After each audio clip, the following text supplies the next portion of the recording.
Alright folks, my name is Freyn and today we're playing a tank that I very rarely drive these days, and that is the KV-2.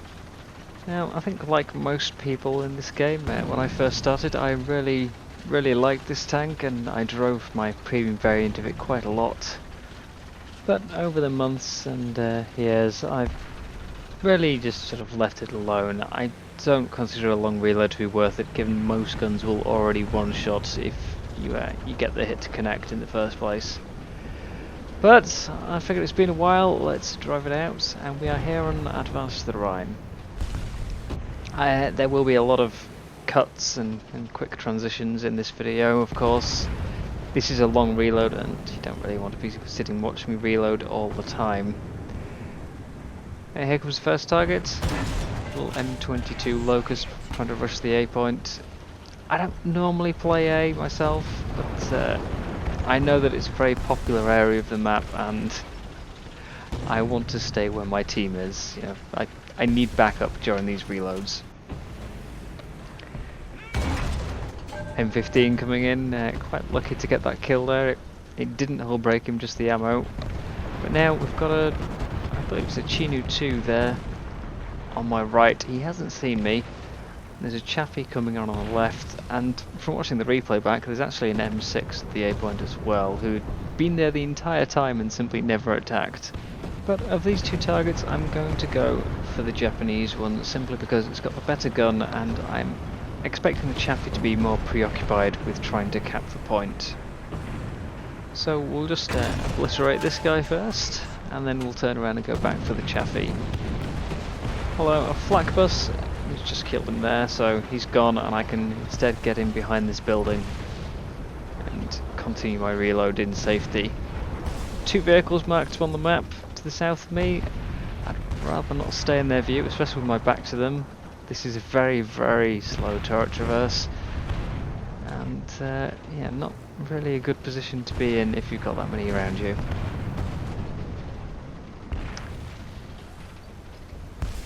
Reloaded now, let's go and find one of them. I'm hoping they'll be preoccupied with whatever's shooting them coming down that western side. I should just be able to creep up and blast whatever is there. It is the one advantage there is to this gun, in my opinion, simply that you don't really need to aim it. And most people will panic as soon as they see you come around the corner, so a lot of the time simply you don't need to really worry. Just drive out and shoot. If you find there's something around the corner you weren't expecting, it's not too much of an issue. Obviously you're not invincible, and there is a large flat part of the turret under the gun that's quite easy to knock out some of the crew there. So you do still have to be a little careful, but it's certainly, of any vehicle you can peek around a corner with, this is one of the safer ones to do it at this BR. But we've got the A point back and there's little movement ahead, so almost doing my reload. Let's push forwards. We've not got the B point and we're not holding C right now either, so I'd like to go and clear out some of those areas if I can, just as soon as this guy's dealt with. I've no idea what he is. Doesn't seem to be moving anywhere, just lurking behind this rubble, so let's go and drop a shell in his face. It's another Crusader. I'm not sure why there were so many Crusaders in this game, but he is down. And in the meantime, while I was reloading again, someone decided to start capping A. Crusader AA, line up the shot, and notice this Sherman peeking out from behind him. That's a much more valuable target, much more dangerous to me, as the AA is not really going to do anything to me. KVs are almost entirely anti-aircraft immune. So we get rid of the Sherman, we'll drive back on, start the recap. I've already capped this a few times this game. Let's just sit in a position where we can prepare to move. With a slow turret traverse and a long reload, you really just you need to be a bit cautious, make sure you always know where the enemy's coming from. Always have an escape route. And preferably, don't rush your shot like that. Just over the top of the AA. Again, not too worried about him should he come around. But there's a Cromwell right in front of me who... I'm not sure if he had a disabled gun, but he didn't seem very intent on shooting me. He may not realise he can pen me. His best tactic there would have actually been to just simply to rush, because I've got such a slow turret traverse, he would have been able to get around me. Certainly, at least it's a better tactic than reversing. That said, I may have done the same in his situation. I may have simply gone, oh crap, and backed off.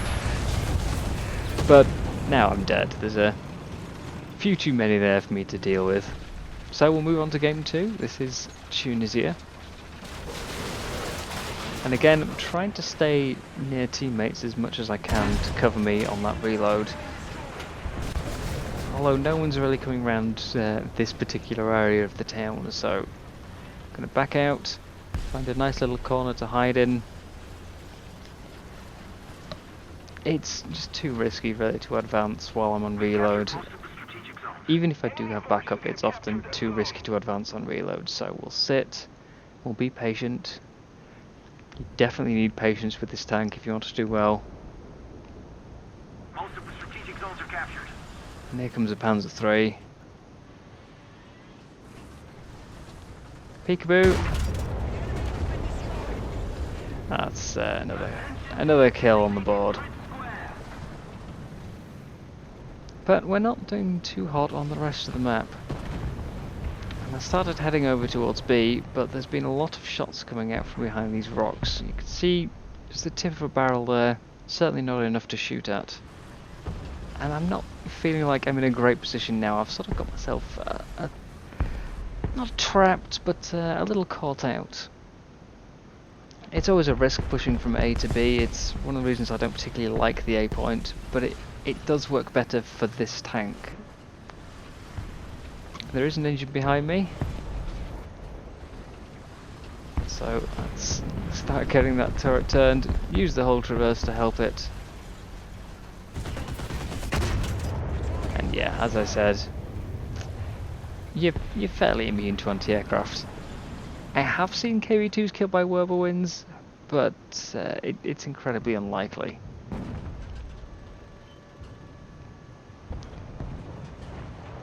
Now, I'm not really sure how I feel about urban environments with this tank. With a long reload and slow turret traverse, it's not great for you. There's a good chance of being caught out. But at the same time, you have relatively low velocity shells, and so a short range is going to help out quite a bit. It's why I've stuck to the edge of the town though. It's an urban environment where I'm going to be firing at close range at all the time, and there's less chance of the enemy being out of my my line of fire, given how narrow the streets are. But on the edge of the town, there's only one way they're coming from. They're not likely to be appearing in my back. Couldn't quite get a shot on that Panzer IV there before he disappeared behind the rock. But there's another one in front of me. He's not seen me.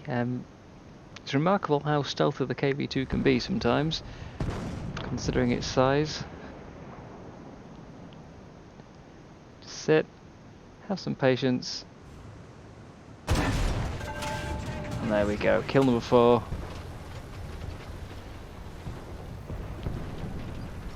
I was tempted to reverse back into the town until I saw that, another Panzer IV sitting on the ridge.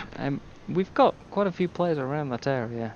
I was hoping it might be a bit clearer than it was.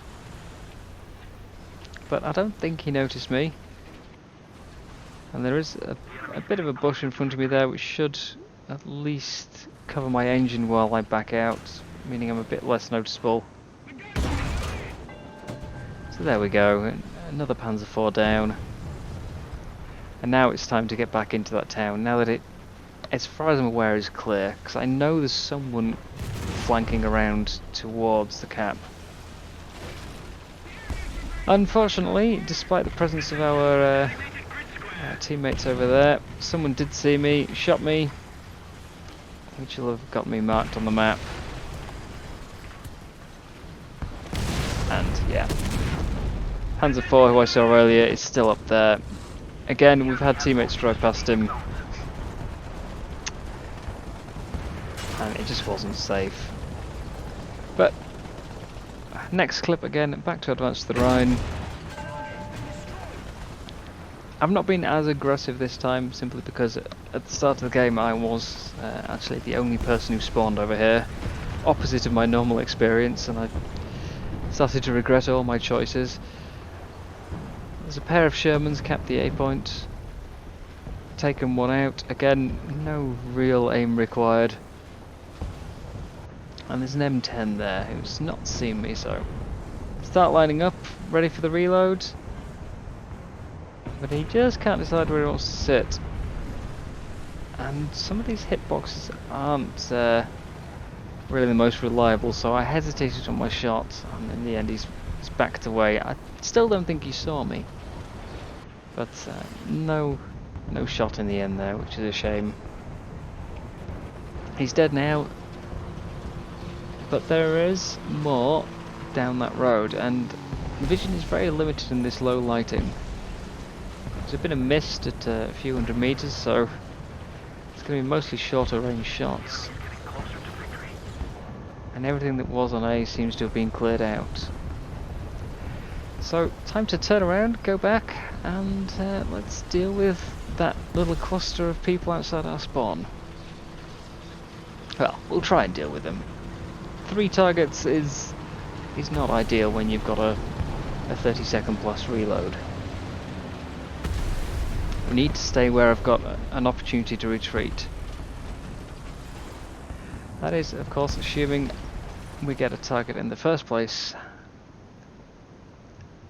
But I am very aware that an Achilles has just killed the T-34E that was on A. So we'll turn. There he is.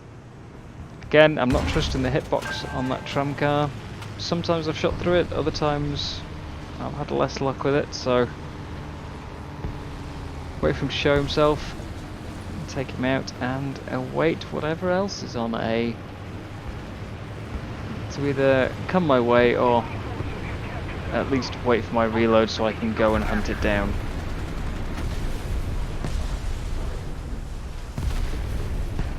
That's another M10, I think. Or is it another Achilles? I can't tell. But I'm just about reloaded and he's pushing around this side, so let's go and charge him down. There he is. And again, yeah, just centre mass shot, no need for a scope. You could probably just as easily no scope them with a T-34, to be honest, with a much quicker reload and much better mobility. As said, it's why I've never really played the KV-2 since those early months of the game. But you can be pretty sure that you're going to take them out with this thing. You're unlikely to get a random troll bounce. It has happened to me. I managed to bounce off a Panzer IV yesterday, somehow. But it's much rarer. Now, while I was dealing with those tanks around the A point, someone has decapped B. That's an hour and a half for the map, so I'm a bit worried there might be a tank rolling around behind our lines. Just going to start slowly working my way over there, trying to be cautious, checking my corners. If someone does appear on my flank, I'm not getting that turret around quick. But there he is, and that's him taken care of.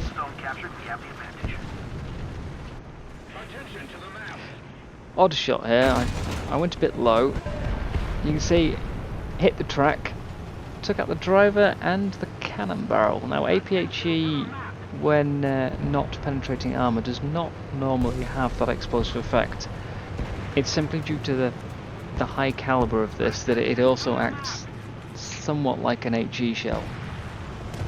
There's been more than one Churchill that I've hit in the track and broken the barrel. M16 on the A point. I should probably reverse onto it and block it. I'm certainly not worried about killing him right now. Slightly more deadly targets like that Sherman or the Churchill in the north. And I also thought I saw an M10 in the kill log, but that may have been a different target. Not ideal to let the M16 get some spawn points, but better than losing my tank in the process. We've got someone blocking the cap now, so it's not too bad. Just double check there's nothing else coming before I start turning myself away. And we'll turn around for the kill shot. I did hesitate with that one, unfortunately. Hull brake is not super reliable, and I was a bit concerned that if I just took the shot straight away, it might hit a radiator or a wheel or something stupid. So I held the shot. It's a much smaller, much softer target than most of the tanks, so there's more chance of a miss. And I ended up missing out on it. Much flatter shot on the Churchill this time. It's actually through his turret ring there. It was a little higher than I wanted. I wanted his frontal plate, but he's down, and we've skipped forwards a bit to final kill of this game. Ho-row. That massive list of damage is always quite satisfying. As much as I think this tank is a bit overrated, it's definitely satisfying to see. Now, ultimately, I probably should have used live comms for this video. I think if any tank is live comm appropriate, it's going to be this one. But unfortunately, first game was done on stream, and the latter ones have been done very late at night, so I didn't have the live commentary available for it, which is a shame. I think it adds a bit more colour to this vehicle. There's a Cromwell there on the bridge. Peek out. And again. I was just debating over the range for that. I'd used the rangefinder on the tank in the background previously that had blown up while I was waiting for it. I was trying to sort of guess in my head how much closer he might be.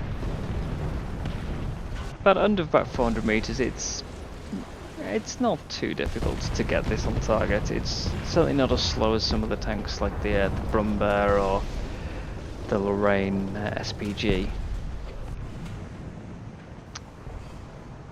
That's rangefind there. He has seen me. I do have a large fridge of a turret sticking up over the hill. Rangefinders aren't always super accurate. Certainly when I've used them in conjunction with sight distance control, it's proven to get me a few misses. But yeah, at this range we should be fairly alright, and as long as I've got a reasonable sight on the target, I'm not shooting for tiny weak points or trying to hit turret roofs or anything like that. There's a bit of inaccuracy will do.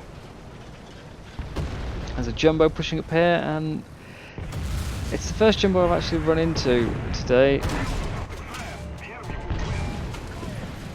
Not a great shot, to be honest. The KV-2 should go through the jumbo's upper plate. Maybe not on the angle he was though. I know it doesn't have the pen for the side of his turret, but given I was getting shot in the back, I didn't really want to hang around and wait for a better one, so I took it and tried to rely on that larger sort of HE effect to do some additional damage to him. Thankfully, someone else dealt with the Cromwell, although I am now down a loader. Repairs are done and reloaded, so let's move up and see if we can start clearing this cap out. They've been pushing our side of the map constantly for the past few minutes. We've really been pushed back. Rangefinders, you don't have to hold over the target, you've just got to tap it and then you can back off, so just peeked there momentarily, backed off to avoid the shot, and now I know the range. I'm just waiting for him to peek out. Although when I went out into third person there, the crosshair shifted ever so slightly onto the mountain range and suddenly started raising my barrel, so it could have been very, very bad for me. Thankfully, no harm done. And we picked up another kill. So at this stage, it's just, again, waiting for reload. There is a lot of that in the KV-2. Waiting for reload and waiting for a target. I've managed to keep the gun singing quite well these past few games. There's not been too many dead spots where I'm just sitting with a loaded gun. For the most part, there's been something ready and waiting as soon as the reload circle goes green. I think the two most important things for playing the KV-2 are patience, because you will need it with this reload, especially if you lose some crew members, and two, preparation. You've really got to be able to limit where the enemies are going to come from. You don't have good turret traverse. You need to make sure they're coming from somewhere close to where your gun is pointed at least. The more you've got to turn, the more chance you are of dying. You've got to stay near teammates to cover you with your reload. And you've got to make sure that you have a good idea of the ranges, even if it's just range finding an object in advance. You really need to make sure you're prepared. We've got a bit of gun smoke over here, so there's something around that corner. Again, just line up, wait. It is kind of an assault tank, but I tend to use it more in ambush than anything else. Take the enemy by surprise with a nice 152mm round as they drive around the corner. But with typical timing here, the moment I take my scope away is when the chappie appears. He panicked a little, took the shot, didn't really cause any damage, and now there's an M4 Sherman driving down the river. So I'm going to tuck him behind this wall while I reload and get a new crew member. It's not like I can fire back if anyone turns up anyway, so being static for that 15 seconds isn't too bad. Although of course not being able to turn my hull to get the gun around quicker is a disadvantage. But we've made it through the reload and the replenishment, so side scrape out. And yeah, down he goes. So a bit of a different video, lots and lots of cuts. Nothing really to comment on, but that is the end. So as usual, thank you very much for watching. Hope you enjoyed, and I will see you next time.